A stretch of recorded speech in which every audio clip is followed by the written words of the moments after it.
मित्रांनो, तुम्हाला दाखवतो आमच्या गावातलं जुन्या काळचं विठ्ठलाचं मंदिर आणि गणपती, उजव्या सोंडेचा गणपती. हे बघा मंदिर आहे, हे बघा विठ्ठलाचं मंदिर.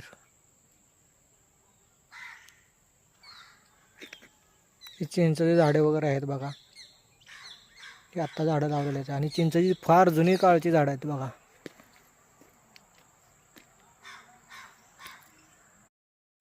बघा गणपती बाप्पा, उजव्या सोंडाचा गणपती.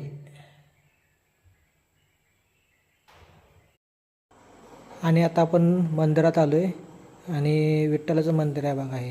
आणि हे आतमध्ये गुहा आहे, वरती मूर्ती आहे बघा. आणि आपण आलोय मंदिराच्या आतमध्ये बघा. पूर्ण जरा अंधार आहे आतमध्ये मंदिराच्या. हे बघा, ही मूर्ती, विठ्ठलाची मूर्ती बघा, किती सुंदर मूर्ती आहे. आणि हे बघा असं मंदिर दिसतंय आतून, बाहेरचं उजेड. हे असं मंदिर आहे बघा.